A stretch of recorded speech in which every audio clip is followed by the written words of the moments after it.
Hello, beautiful people. It's me, your girl, Angela Brachet, and welcome back to my channel. I know today we're going to be a little bit different. I know you're used to seeing me pop up on the screen with my beautiful face, whether it be in drags or out. But today, I'm going to just keep it a buck with y'all. I straight up just did not have time to get my apartment to be film ready. So my apartment's not film ready. I'm not film ready. I had a lot going on. I have projects in the back going on here that I am not ready to unveil to the public just quite yet. So y'all can't see that. But soon, TM. Soon, soon. That being said, we are here for episode 4 of Chasing Atlanta season 6, named Maliciously Maligned, because King Kang thought he ate up that alliteration. Um, you didn't, Fran. But we'll get there because that was the end of the episode. Um, Normally with these, I come to you with a list of my oohs and ahs in terms of the edits and the production choices and all the cool things that I saw as the episode progressed.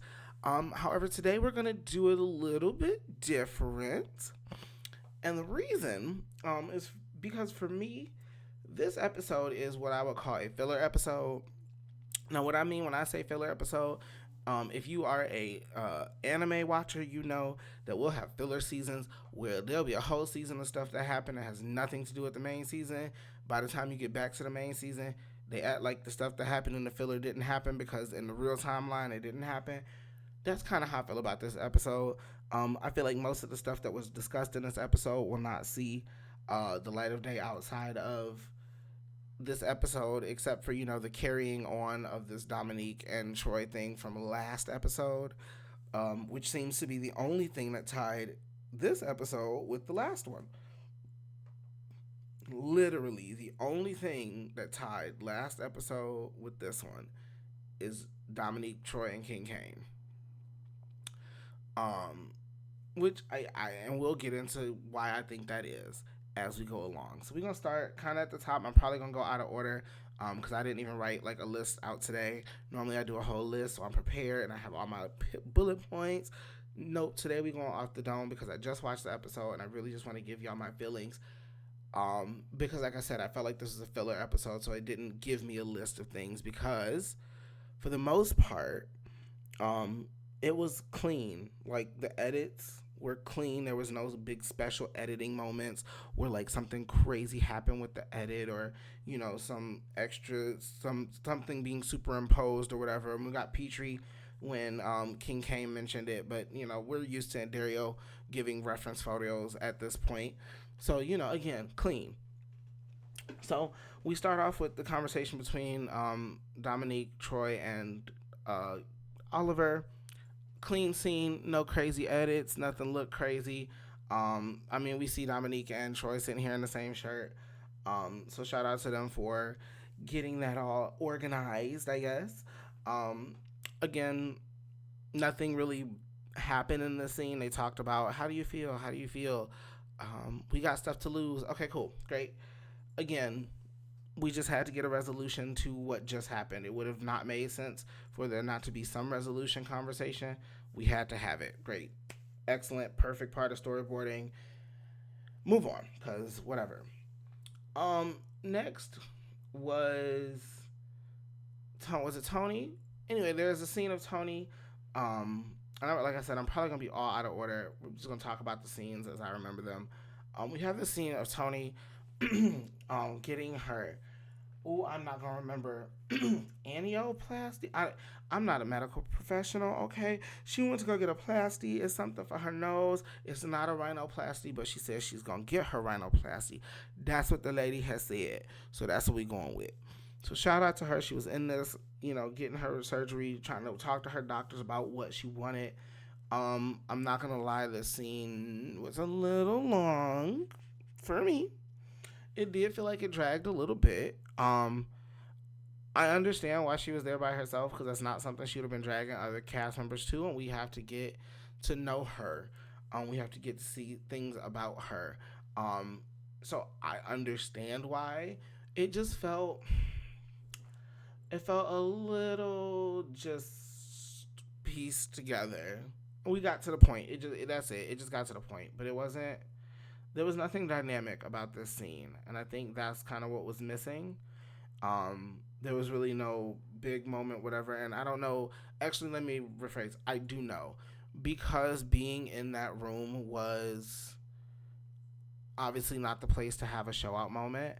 Um, this confessional situation for this needed a lot of ups and downs, and I get it's a very sensitive subject for her, because it's something that she is very on about. She wants her face to look like the way she wants it, and I can fully respect that. But in terms of this scene, we needed some dynamics, and because we couldn't get them in the doctor's office, we needed them in the green screen in terms of her thoughts, and she delivered them all pretty the same, which is fine. That's how she felt. That's how she did it. That's what she gave. But because of that, that scene just it got a little flat. It got a little dry. Um, without dynamics, it's gonna get dry. So we got through it. Um, we also have this scene with Tonka. Um, Now, in terms of this scene with Tonka and Tony, I have to give the credit where it's due. Shout out to the camera people this season. For every one of these scenes where y'all are doing emotional, intimate moments, y'all are so good about getting these cameras up in these people's faces. So I love if I'm sitting here talking about your personal life, yes, I want to see your pores on your skin. I do. I want to see them. You wanna know why? Because now I can relate to you. I can relate. So I have to get a credit where it's due. Shout out to the camera people. Y'all have been really, really, really on top of it in terms of making sure that the shots match the energy of the moment. So we really like to see that. It's super exciting. So keep up that, cause period. And then shout out to whoever, to Andario, whoever is editing these individual scenes together, for choosing these shots, having that good material to work with, because I can't just sit here and talk about what I didn't like. I got to talk about the stuff I did like, and these are things that I do like. And again, a lot of them are things that I've named before in terms of clean edits, and things in the green screens. Again, this episode didn't have a whole lot of ooh la la moments. And guess what? Not everyone will, because you can't just blow your wad on every single episode. Like, we would get bored. If you did the exact same edits every single time, every single time, we would be bored. We would see it coming and it wouldn't hit the same. So sometimes you gotta bore people so that you can get them ready to be excited, which honestly is where I think this episode was going. I think this was closing out um, any remaining things, helping us to get to know the new people a little bit better, giving us a little more glimpse into how Kane interacts with the group. And I feel like from here on, we probably are ready for some push on and push out. So hopefully, we'll see. But we'll talk about what we think coming up at the end. Let me get back into the rest of this episode. So then we have the see. I did it. Dang, you know what? This is my second time recording this video, and I skipped it the first time. But I did say I wasn't gonna go in order. The scene between what is this baby's name? Oliver. Yes, her. Oliver. Shout out to Oliver. Between Oliver Seven and King Kane. You know what? Actually, no. I like this scene a lot. This was clean. Everything was clean. The reads were funny. The Petrie slide in was fun. That took me out. I hollered. Seven, you looked great in your purple eyeshadow. In your green screen, that looks really, really good. The edits for the scene were great. Even catching Seven screaming out at the back, what did she think we was gonna do? Does she not know we are? I like this was a clean scene. Nothing crazy, nothing spectacular, and nothing awkward. Clean, lovely. We like clean. There's nothing wrong with clean. Just around here on this channel, clean is a compliment. Okay? Clean. Okay? So we like that. Okay, now we move on to the big scene of the episode, which is this party. Oh man.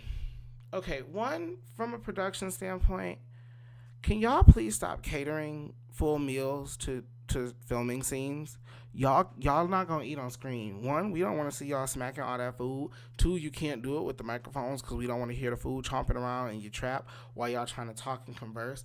And three, um, it looks weird. Like y'all, it's too much. Get some hors d'oeuvres, okay? Get the little finger foods. Tell the people to go down. Tell them to pull a Milan from down to the come up New York. Not New York. I'm so sorry. From the come up Atlanta. What he said the last meeting they had last season, he went to Chick-fil-A. That's why he was late for the little meeting. Go to Chick-fil-A before. Well, actually, don't go to Chick-fil-A. Go to KFC or Popeyes. We don't do Chick-fil-A around here either.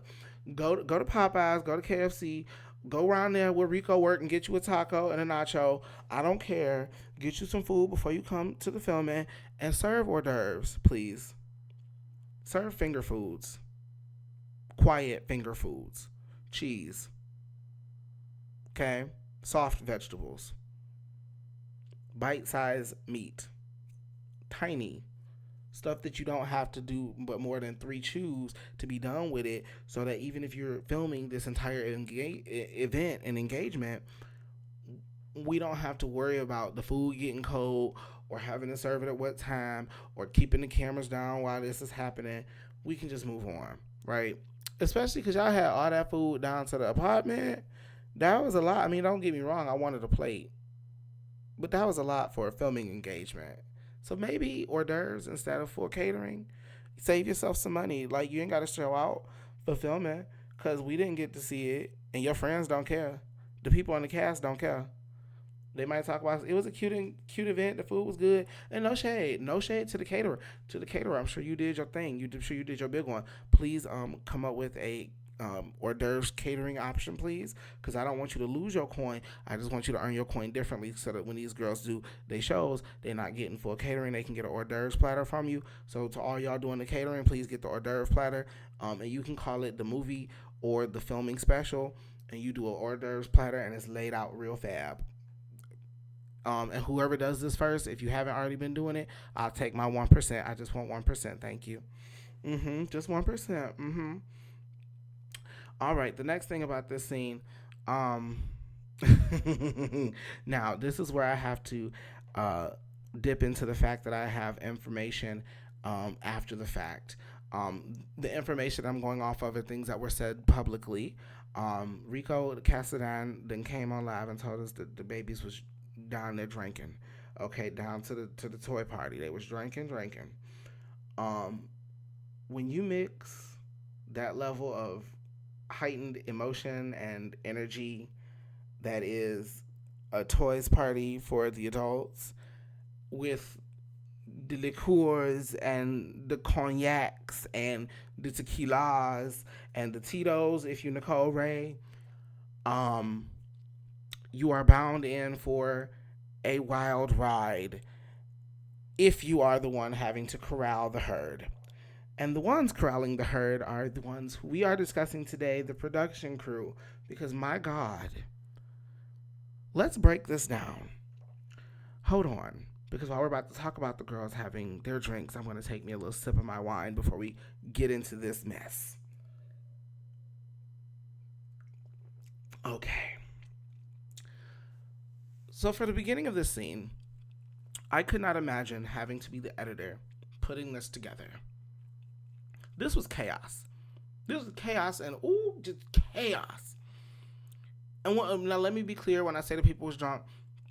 Willa was going to work, so I bet you Willa was doing her big one. She probably wasn't drinking. She might have had a little sip or two. Shout out to Willa. But the rest of the girls was drunk boots. Okay. Especially Mr. Kane and Mr. Cassadine and Mr. Wayne the Pain. By the way, Wayne, you cute. Anyway, we in this mess with these people. It's a hot travesty. Everybody is everywhere. They trying to explain what's going on between Kane and Neek and Troy, and then Seven get brought up into it, and then Kane talking to Willa about I hope you don't feel no type of way because me and these people had our moment, and I don't like that this person jumped into it. Who's your friend? But I don't like they did it, and then your other friends, I don't like this, that, and the third. And Will is like, okay, baby, I'm not that person. Like, so you got that conversation happening. Then you got this conversation between them about Troy, not Troy, about Kendra and Wayne. And let me be clear, from the editing of this, I feel like these conversations were happening at the same time, and Dario did everything he could to try to make it flow somehow, some way, because this was chaotic. I cannot remember really how this whole thing went because I was struggling. And if I'm watching it the way I'm watching it as someone who's looking at the edits and the cuts and these things, that means I can only imagine what it was like for Andario and Jamar and Brandon and what's Reggie and whoever else works on filming. I don't know. I believe the four of them do. If I misnamed anybody, oop, my bad. That's what I thought and what I had known at one point, and it had y'all had all done it at one time or another. Um, but whoever was up in there filming, I know Andario was there. I can only imagine you were watching this, cringing, cringing, going, how am I going to edit this together? How am I going to make this work? You made something happen. You, I'm not gonna hold you. This scene very much gave me, in terms of editing, it gave me. I did the best I could with what I had. It very much does. Now I will tell you, right after this level of confusion, because oh wait, yes, right after all of this happens, then you get Rico screaming, talking about, um, hold on, I got something to say, stop, I got something to say. To the point that he goes to sit over on Wayne's lap because Wayne's still talking. Wayne reached down in this man's pants, and then Rico didn't say nothing. Did Rico really not say nothing? Did was the can we were we not allowed to hear what he said? Did he say something that we shouldn't have heard? Like what happened? Because Rico said he had something to say, and then Rico didn't say nothing. Now did he just not say nothing because he was drunk boots, or did we just like miss that? What? Because I was confused. I was like, well, did he have something to say? What was going on? But I will say, right after that was probably the most touching, and probably for me my favorite scene of the episode, because there was something about that scene between Wayne when Dario went in there to speak with him that I really appreciated, the way that like you pulled that camera out of that man's face. And maybe it's just because of the level of connection that he has with his cast members, because he's worked with them for so long and he knows these people. The way you spoke to him, it just felt so honest, and just like we could all feel how much you cared in that moment. And then for him to open up like that was real good to see, because we know Wayne is, I mean, honestly, let's keep it about, in terms of him opening up and talking about himself and talking about his life, Wayne is still very much a new character to us, right? Wayne is still a new cast member. So it's good to get these moments of this person we've seen. Now we get to really know him and know his heart and know his feelings. So, we got the rest of the scene. It's cute. Let me go back, because I have to talk about my favorite walk up. I do have to give a shout out to my favorite walk up of the episode. My favorite walk up of the episode goes to King Kane. Also, shout out to you, King Kane, because without you, baby, this scene, I don't know what the scene would have gave. I don't know, because you cut up, you walked up into this place and you cut up. But baby, when you popped up out that car and yo Josie and the Pussycats, okay, down there looking all cute and stuff and fun and festive, down to the party, I said, you know what? This is the person who will walk in, and I would probably look at him across the room and be like, what? And then 10 minutes later, y'all would find me like over there being like, hey, how you going? My name is Angela. It's nice to meet you. I'm here for the energy. Yeah, because at first I'd be like, what the heck is going on? And then I'd be like, probably about it. Um, but I loved it. You looked good. You looked good. Yeah, your Pussycat Drags was cute. I liked it. The walk up was cute. And then you ate the scene up, maliciously maligned with all your awful alliteration.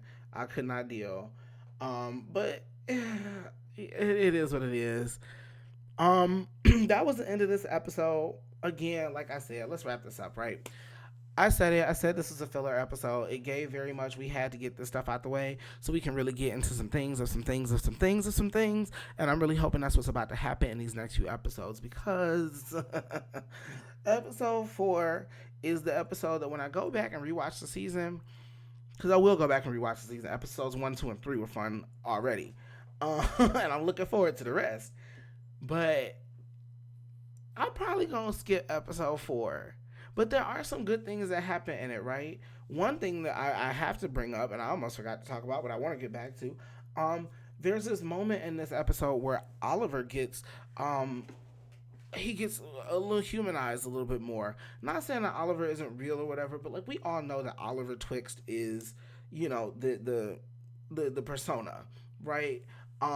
But King Kane has a way of breaking that almost. Um, I enjoy seeing it. It's fun to see. I really think Kane is good for the show because he brings a side of things that just wasn't there before. But even like I said, in terms of Oliver, like when him calling him fat bleep Eddie, like and just having those moments where Oliver just looks at him and like just has a real look on his face, and it's like, dang, you make him break it. Like, you made him give it. Not that Oliver don't give it, but it feels like when Kane and Oliver are together, it really feels like two people who have really spent time around each other, being around each other. And that's what we should be seeing from these people is some real relationships happening. Kane and Oliver is a real friendship. Like them people really know each other. They might not be like besties, but them people is cool with one another. Now we know that they done been down to the get down, doing to the super happy adult fun times. Shout out to Nico Aesthetics for that one.